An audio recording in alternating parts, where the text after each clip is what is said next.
تو میں نے پوچھا کہ ابو بکر آپ کیوں رو رہے ہیں؟ تو حضرت ابو بکر کہتے 3 کام مجھے رلا رہے ہیں. گستاخی نہیں کر رہا، وہ یار دلائل دے رہا ہوں. گستاخی کے فتوے تو وہ لگائیں گے نا جن کے پاس دلیل ہو نا. جب نبی کی بیٹی کو وراثت منتقل مولوی جی، تو نبی کی بیویاں وہ کس حق سے نبی کے گھروں میں رہتے؟ ایک مولوی کہتا ہے حضور نے ان کو ہبا کیے تھے. میں کہا شکر ہے تسی بھی مان جاتے ہو کہ ہبا ہوئے سن. نہیں سمجھے. میں نے کہا کوئی ضعیف روایت دکھا، میڈ ان دمشق کی دکھا دے. نہیں سمجھے. من گڑت گھر سے گڑ کے لے آ، کوئی ضعیف روایت مجھے دکھا کہ حضور نے دیے. نہیں دیے. جب وراثت ہی نہیں ہوتی تو معاملہ ختم ہو گیا نا. بولیں یار اس کا مطلب ہے یہاں معیار اور ہے، وہاں معیار. اگلی بات یہ بڑا خوبصورت جملہ ہے. مولوی صاحب کہتے نہیں علم وراثت ہوتی ہے. علم انبیاء کا جو علم ہوتا ہے نا وہ تقسیم ہوتا ہے، اس کی وراثت ہوتی ہے، مال کی نہیں. تو لہذا بی بی پاک کی علم وراثت تھا. نہیں سمجھ رہے. ہم مولوی کی بات مان لیتے ہیں. وہ کہتا ہے علم ہوتی ہے وراثت انبیاء کی، علم نالج، مال نہیں. تو لہذا حضور کی بھی وراثت علم تھا. چلو جی گل مک گئی. اس کا مطلب ہے نبی کی وراثت تھا علم. تو وراثت ملتی ہے گھر والوں کو کہ دوست یاروں کو؟ وہ جاگو، دوست یاروں کو ملتی ہے. تو پتہ چلا اگر علم بھی وراثت ہے نا مولوی جی، تو نبی کے علم کی جو وارثہ ہے وہ پاک سیدہ ہے. تو جس کو نبی کا علم ملے ابو بکر سے تو علم زیادہ ہی ہوگا نا. ہوئے ہوئے ہوئے. جب بی بی بات فرما رہی ہیں کہ انبیاء کی وراثت ہوتی ہے، مسئلہ فقط یہ ہے کہ میں ادھر سے آ رہا ہوں، ہم نے 2-3 جگہ پہ ایڈریس پوچھا کسی سے کہ یہ گاؤں کا نام لے کے کدھر ہے. پیچھے کوئی ایک اور بندہ گاڑی والا آ جائے، ذاکر صاحب آ جائے پیچھے سے، یہ ہمیں پوچھیں قادری صاحب وہ ابیالہ نام ہے گاؤں کا، ابیالہ وہاں جانا ہے تو راستہ تو بتا دے. تو میں کہوں گا قبلہ میں تو خود پوچھ رہا ہوں. نہیں سمجھے. انہوں نے دین لیا ہے پوچھنے والوں سے. وہ یار مجھے خود پتا نہیں، ہو سکتا ہے ان کو ادھر بھیج دوں، جانا ادھر ہے بھیج ادھر دوں. انہوں نے دین لیا ہے پوچھنے والوں سے، دین کے وارثوں سے نہیں لیا. اور اگلی بات بڑی خاص ہے، یہ بھی ہماری کتاب ہے.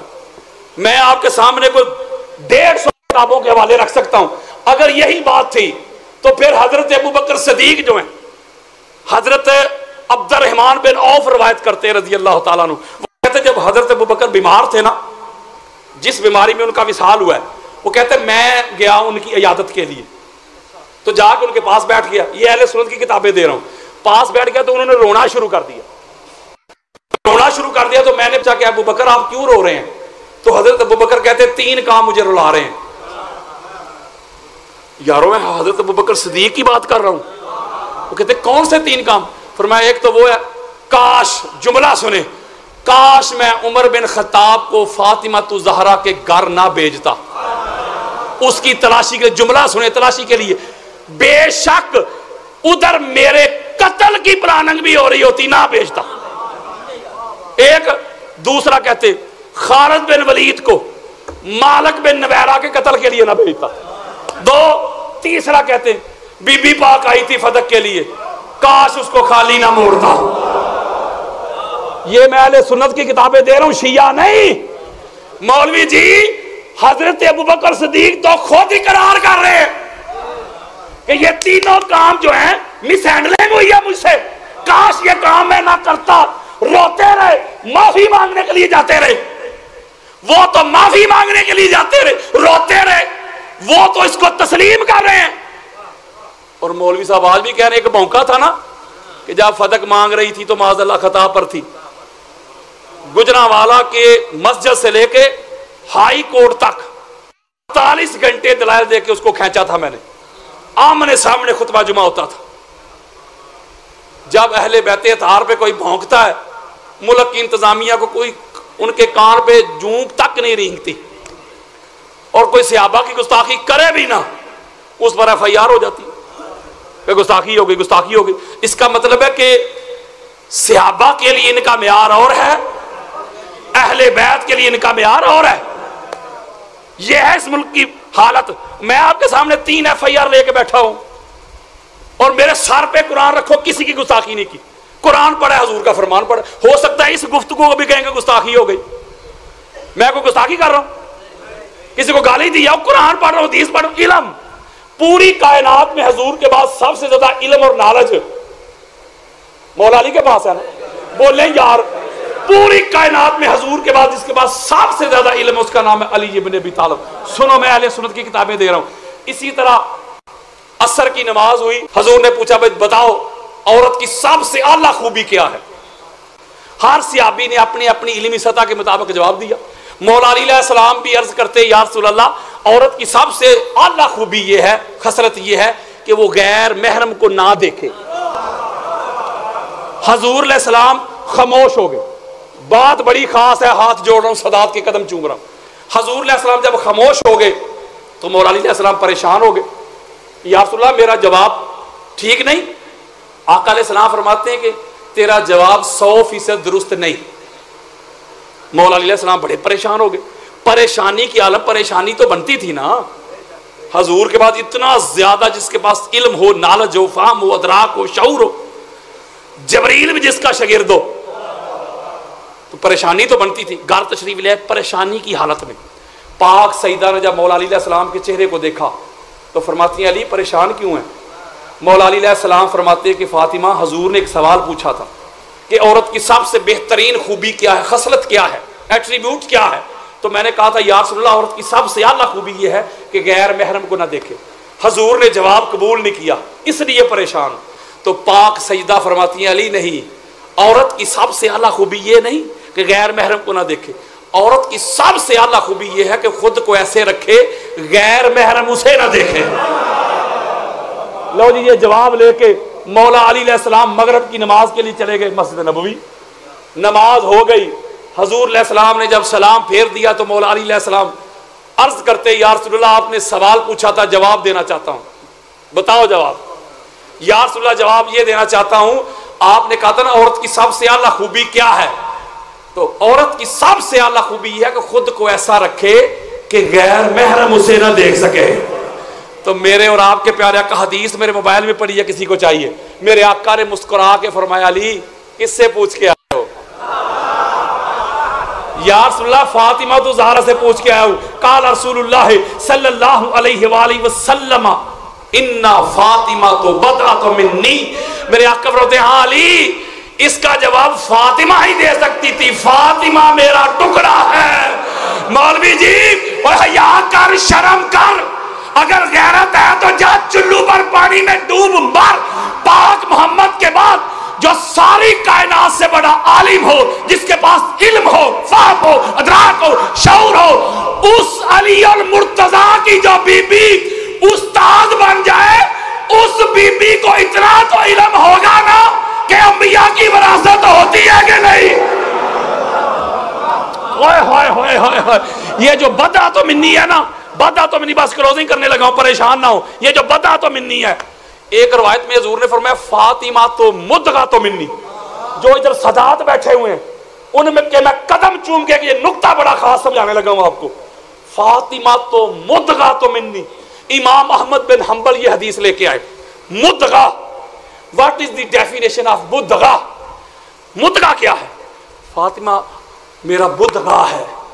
سورہ حج کی آیت نمبر 5 پڑھیں، اللہ نے رحم مادر میں بچے کی جو پرورش کا پروسیس ہے اس کو بیان کیا۔ اللہ کہتا ہے میں نے تمہاری جو کیمیائی تخلیق ہے وہ تو مٹی سے کی، اور جو حیاتیاتی ہے وہ کی نطفہ سے، ثم من نطفۃ ثم من علقۃ ثم من مضغۃ۔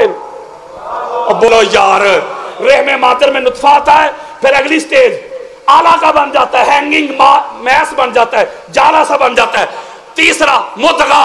اللہ کا قرآن کہتا ہے جب مدغہ تو مدغہ میں اللہ روح ڈالتا ہے۔ خاصاں دی گلے ہم آگے حضرات